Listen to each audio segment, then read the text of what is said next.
प्रणाम गुरुजी। चंद्रिका जी सूरत से क्वेश्चन पूछ रही हैं।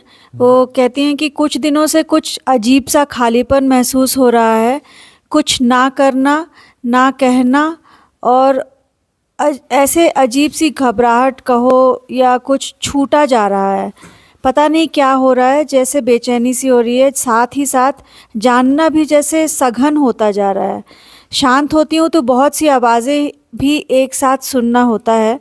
दिन में कई बार आंसू भी अपने आप आ रहे हैं, जैसे यहाँ से अकेली कहीं निकल पड़ूं, ऐसा दिल करता है। कृपया समाधान दें। चंद्रिका जी का प्रश्न है ये। चंद्रिका जी की दरअसल जो ये स्थिति है, इसी को कहते हैं रियल ट्रांजिट पीरियड। ये उस दौर से गुजर रही हैं जहां से कभी भी उनकी छलांग लग सकती है, कभी भी परिपूर्ण छलांग, जिसे हम एनलाइटनमेंट कहते हैं, बुद्धत्व कहते हैं। उस छलांग की तैयारी में है, और इसलिए उसके पहले यह जो एक पीड़ा होती है ना, प्रसव पीड़ा जैसा है। यह जो दर्द है या दुख है या तकलीफ है या स्थितियां हैं, ये प्रसव पीड़ा जैसी है।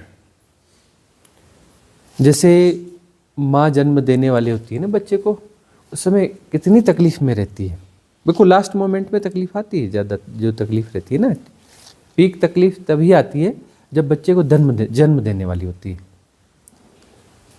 तो ये प्रसव पीड़ा है। इसमें जो है खुद का ही जन्म होना है, जन्म खुद का ही होना है, अपने गर्भ से खुद को जन्म देना है। तो यह पीड़ा जो है थोड़ी सी ज़्यादा पीड़ा है कि खुद को ही जन्म देना है अपने गर्भ से। और जन्म के पहले क्या होता है? मृत्यु। बगैर मृत्यु के जन्म नहीं होता। कुछ मरेगा, मरेगा, और मरने की तकलीफ भी झेलनी पड़ेगी। तो वह तकलीफ भी चल रही है, भय भी आ रहा है, एक अज्ञात भय भी भीतर घेर लेता है, बेचैनी भी होती है। और ग्लिम्स तो आ चुके हैं इनको, ग्लिम्स तो आ चुके हैं इनको। दूर कहीं से वो परम सौंदर्य की झलकें इनके दिख चुकी हैं इनको। तो तड़प भी बहुत है उस परम सौंदर्य में जाने की, मिल जाने की। आंसू भी बहुत आते हैं, पुराने जन्मों की कुछ साधनाएं भी हैं, इस जन्म की भी साधनाएं। तो इन्हें आंसू भी बहुत आते हैं कि कब तक इस सेपरेशन को जिया जाएगा, और सेपरेशन को डिजॉल्व करना है। ये बात तो उसको समझ में आ चुकी है, लगभग सारी समझ में आ चुकी है। कुछ छोटी मोटी बाधा अटकाए हुए, साधारण छोटी छोटी बाधाओं से अटकी हुई, कोई बहुत बड़ी बाधा नहीं है, छोटी मोटी बाधाएं हैं। छलांग घटने को है। यह ट्रांजिट पीरियड होता है। इस ट्रांजिट पीरियड में खतरा भी बहुत होता है। कई बार टाल दिया जाता है, पोस्टपोन कर लिया जाता है। अब यहाँ पर लेकिन टाला जाता है, बेचैनी नहीं जाने वाली। पोस्टपोनमेंट जो है उसको कर सकते हो, लेकिन इस प्रकार से नहीं कर सकते कि ये चीज़ भूल जाए, क्योंकि वो मुमुक्षु हैं। चंद्रिका जी जो है कोई जिज्ञासु तो है नहीं कि जिज्ञासा करी, बीच में कुछ गैप आ गया। कुतूहल जैसा तो है ही नहीं कि किया और भूल गए। जिज्ञासु भी नहीं है, वो है मुमुक्षु, है ना।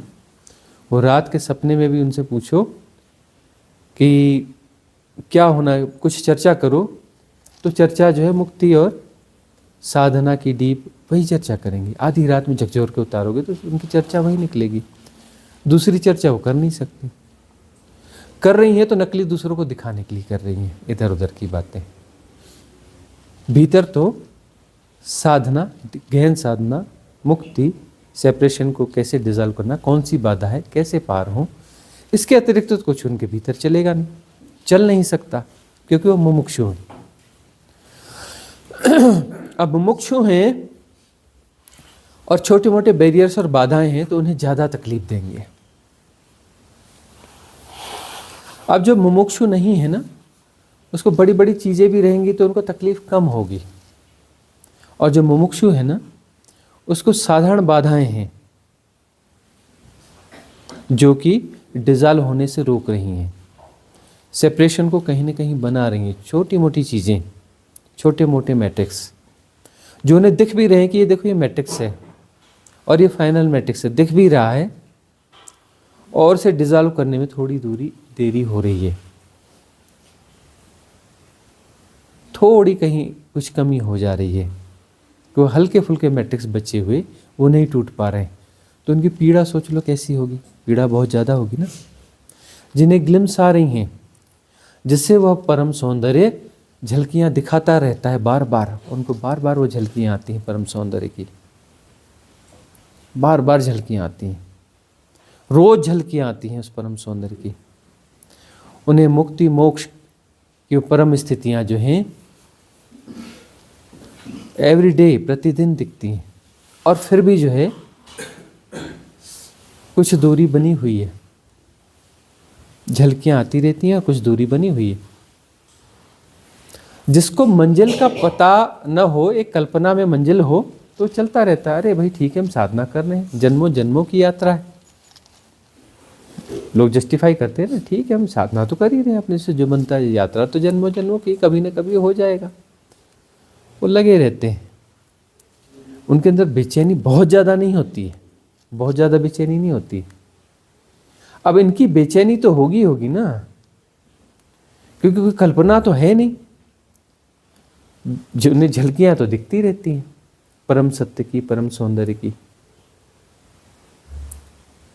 मुक्ति के सागर में के किसी किनारों में कहीं वो डुबकी लगा भी जाती हैं, किनारों किनारों में ही सही, लेकिन डुबकी उनकी कभी कभी लग भी जाती है। और मझधार में जाके डूबना है, उन्हें पता नहीं है सागर का ऐसा तो है नहीं, सागर के कूल किनारों में उनकी डुबकियां तो लगती रहती हैं, और मझधार में डूबना है यह उन्हें पता है, और जो डूबा सो उबरा यह भी उन्हें पता है। लेकिन फिर क्या कमी रह जा रही है, फिर कौन सी बाधा रह जा रही है? बेचैनी उनको होगी, बहुत ज़्यादा बेचैनी होगी।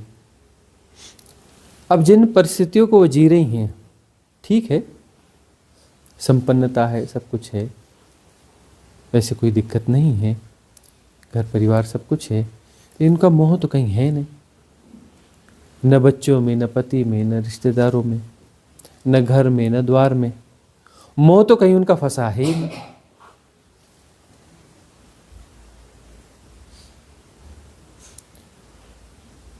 अब मोह नहीं फंसा है, फिर क्या बात हो रही है?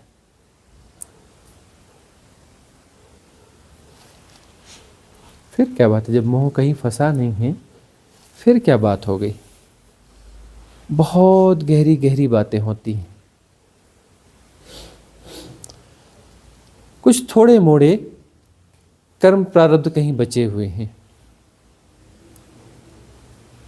कुछ थोड़े मोड़े कुछ कर्म प्रारब्ध कहीं बचे हुए हैं, वो अटका रहे हैं।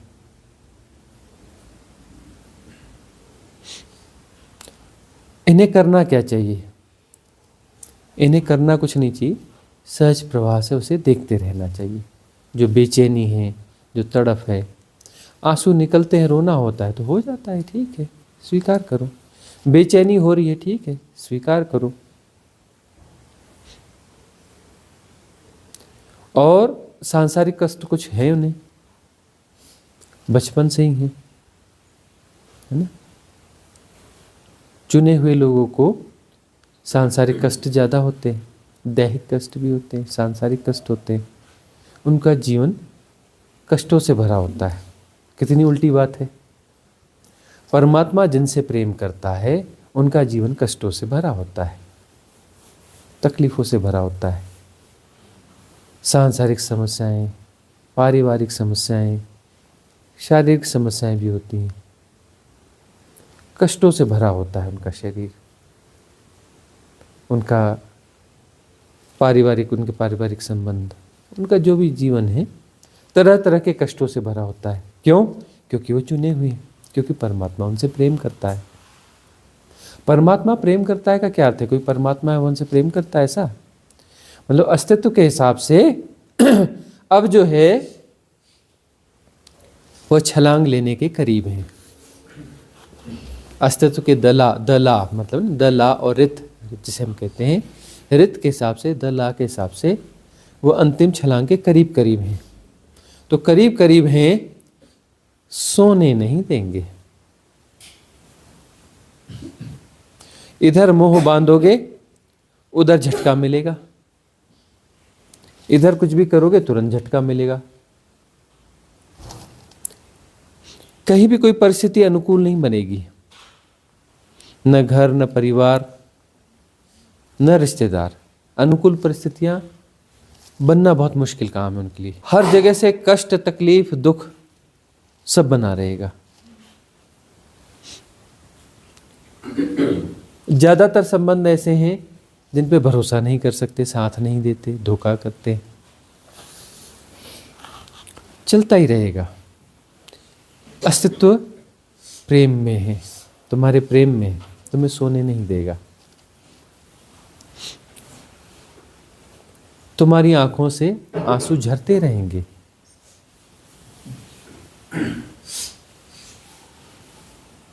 तुम बार बार रोती रहोगी। तुम यह नहीं सोचना कि तुम्हारे आसपास जो दिक्कतें, तकलीफें, तुम उनके कारण रो रही हो। उनके कारण तुम जाग रही हो, और तुम रो इस कारण रही हो कि तुम जो है अपने सेपरेशन को तब भी जी रही हो, जबकि तुम्हें परम अस्तित्व का पता चल गया है। परम अस्तित्व का पता, ठिकाना तुम्हें पता चल गया है। उसमें लय होना है तुम्हें स्पष्ट हो गया है, मर्ज होना है तुम्हें स्पष्ट हो गया है। वननेस क्या है तुम शब्दों में, परिभाषाओं में, खूबसूरत शब्दों में शायद ना समझा पाओ, लेकिन अंतर की समझ तुम्हारी परिपूर्ण है कि वननेस यानी क्या। परिपूर्ण का अर्थ कुछ पॉइंट्स में बस बात रह गई होगी। आखिरी छलांग लगने के करीब करीब है, सबसे दुख का समय होता है। तुम ऐसे न सोचना कि तुम्हारे साथ ही हुआ, या सबके साथ हुआ, क्या हमारे साथ न हुआ होगा? ट्रांजिट पीरियड क्या हमने न भोगा होगा? एकदम दुख, तकलीफ, बुझे बुझे से जंगलों में पड़े रहते थे। कोई वहां देखता था तो सोचता था कि इसको क्या दिक्कत है, छोटा सा बच्चा है, इसको ऐसी कौन सी दिक्कत है, जंगलों में जाकर ऐसा गहन उदास अकेला बैठा रहता है, बात क्या है? इतने समृद्ध परिवार का व्यक्ति है, किसी चीज की कोई कमी नहीं है। गिलास का पानी उठा के भी नहीं पीना है। कहीं से भी गुजरेगा तो कोई ना कोई नौकर चाकर बैठे हुए हैं, किसी भी रूम से गुजरेगा, गलियारे से गुजरेगा, कहीं से गुजरेगा, सब जगह जगह नौकर चाकर बैठे हुए हैं। कोई नहीं भी है, एक आवाज लगाएगा तो आ जाएंगे। इसको दिक्कत क्या है?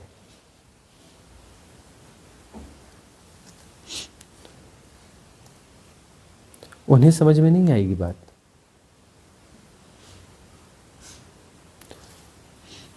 तो ट्रांजिट पीरियड तो सबने भोगा होगा। तुमने शायद देखा हो, ओशो की फोटो देखी है,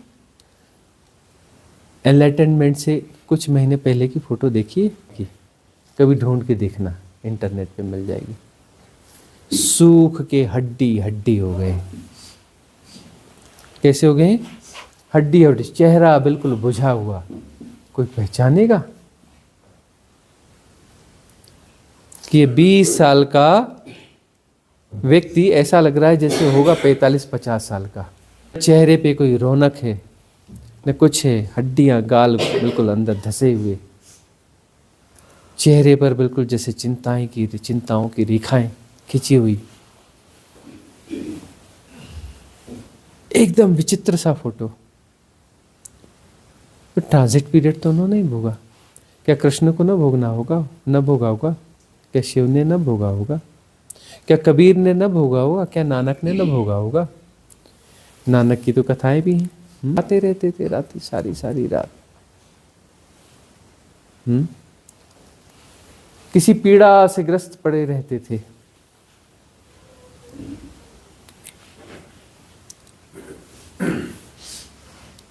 किसी बिछो की पीड़ा से भरे पड़े रहते थे।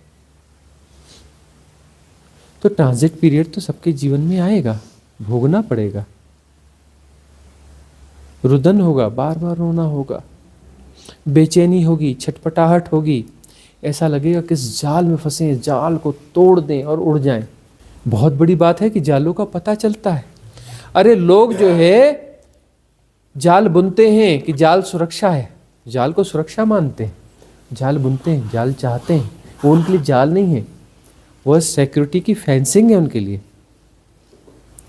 उनके लिए वो फेंसिंग है सिक्योरिटी के लिए। लोग उनको मजबूत करने की कोशिश करते हैं, उन फेंसिंग्स को। और कुछ है जो उन फेंसिंग को देखते हैं कि ये तो हम बंधे पड़े हैं। कहाँ बंधे पड़े हैं, क्यों बंधे पड़े हैं? जाल हैं, कैसे जाल से छटपटा होकर इसको तोड़ मरोड़ के फेंक दिया जाए और उड़ जाए पंछी। चल हंसा उस देश, चल हंसा उस देश। यह मेरा देश नहीं है, यह मेरा देश नहीं है, चल हंसा उस देश।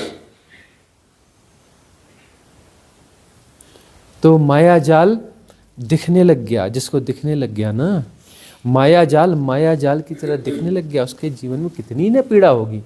जाल है और खुद का बुना जाल है और हम उसमें फंसे हुए हैं और इसे तोड़ के निकलना है। जाल के बाहर का मुक्त आकाश, मुक्त गगन पूरा दिख रहा है, एकदम परम विस्तार, खुला, निरभ्र वह दिख रहा है, महसूस हो रहा है। और हम अपने जाल में फंसे पड़े हैं। जाल पतला होते जा रहा है, पतला होते जा रहा है, लेकिन जाल बाकी है। जिसका जाल बहुत सघन हो ना, वो राजी सा रहेगा अपने जाल के साथ। अरे इतना जाल है, अरे दुनिया नहीं निकाल पाई, हम क्या निकाल पाएंगे? दुनिया फंसी पड़ी, हम भी फंसे पड़े। तो उसके अंदर में कुछ आता नहीं, उसको लगे एक किस्म सा स्वीकार सा हो जाता है। अरे ठीक है, जन्मों जन्मों की साधना है, कभी ये सघन जाल कभी न कभी जो है हो जाएगा जब होना है। लेकिन अब जिसका जाल जो है थिन हो गया है, कुछ छोटे मोटे धागे रह गए हैं,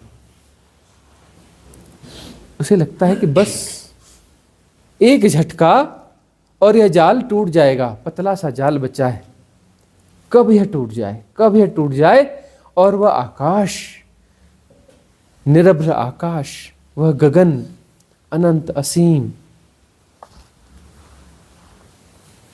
उसमें उड़ जाए। यह हंस उड़ चले उस गगन में, उसके अनंत विस्तार में, अपने देश। तो मुमुक्षु की तकलीफ बहुत ज्यादा होती है,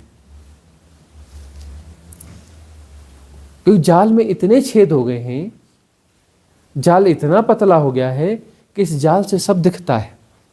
परम सत्य झांकता है, परम सत्य दिखता है। आकाश तुम्हें छू रहा है,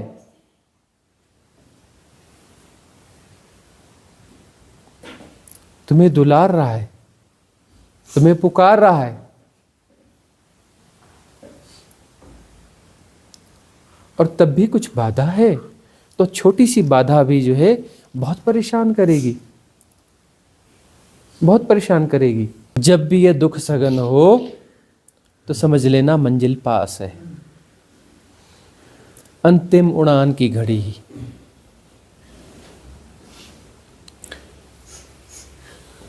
यहां पर अपने धैर्य को बनाए रखना, अपने धैर्य को बनाए रखना। जो पीड़ा है सहजता से उसे भोग लेना, उससे भागना नहीं।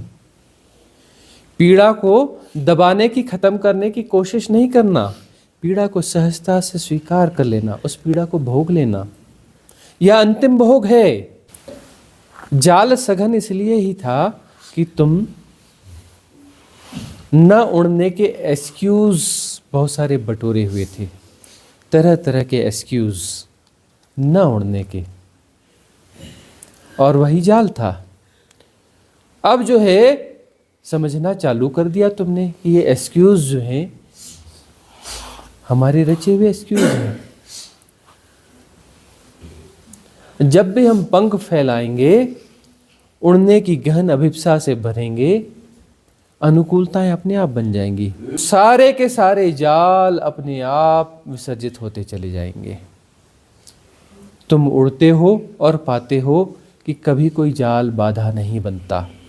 चल हंसा उड़ चल उस देश, पंख फैला लो उड़ जाओ।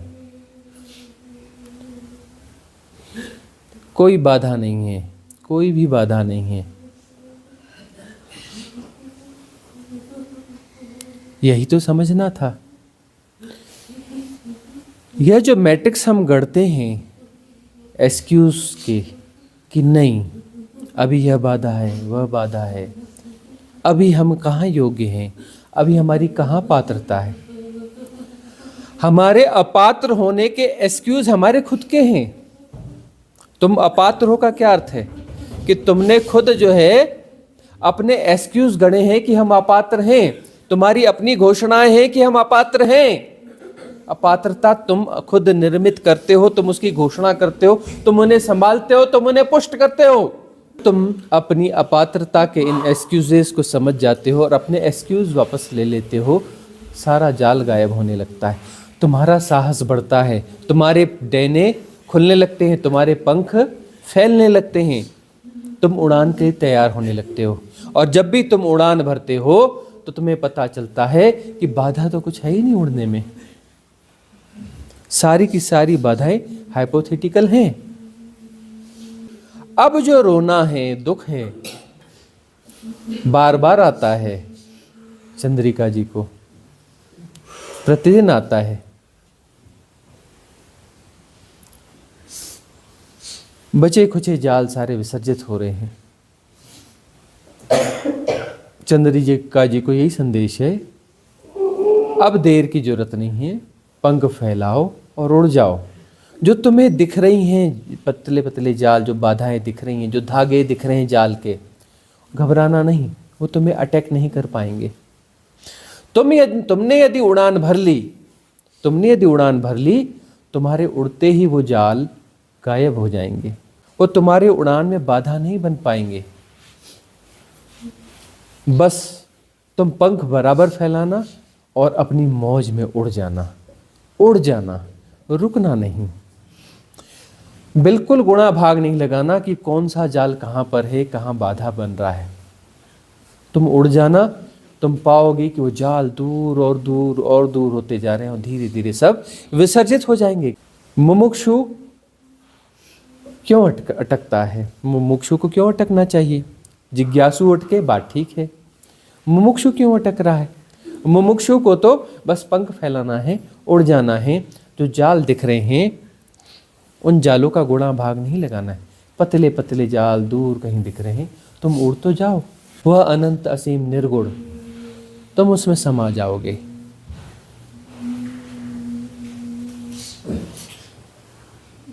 वह उड़ान तुम्हें परम विस्तार में उड़ान भरते भरते तुम परम विस्तार खुद हो जाओगे। तुम उस परम विस्तार में पंख फैलाते हो उड़ने के लिए, और उड़ते उड़ते उड़ते तुम खुद परम विस्तार हो जाते हो। वह अनंत असीम निर्गुण निराकार तुम हो जाते हो। और यह तुम्हारी नियति है, यह तुम्हारी नियति है। तुम ही हो वह निर्गुण, तुम ही हो वह निराकार शिव तत्व, तुम ही हो, दूसरा कोई है नहीं। यदि तुम किसी आदर्श स्थिति की प्रतीक्षा में हो कि जब एक भी जाल नहीं दिखेगा, एक भी धागा नहीं दिखेगा, तब हम उड़ान भरेंगे, उस आदर्श स्थिति की प्रतीक्षा में जन्मों जन्म निकल जाते हैं। आदर्श स्थिति बाहर नहीं है कि बाहर जाल खत्म हो जाएंगे। आदर्श स्थिति भीतर है कि क्या हम पंख फैलाने के लिए तैयार हैं, क्या हम उड़ने के लिए तैयार हैं। यही आदर्श स्थिति है। यही आदर्श स्थिति है। बाहर जाल न होंगे तब हम पंख फैलाएंगे। इस आदर्श स्थिति की तलाश में नहीं रहना, ऐसी कोई आदर्श स्थिति होती नहीं है। आदर्श स्थिति सिर्फ इतनी है कि तुम्हें अपने पंख फैलाना है और उड़ जाना है।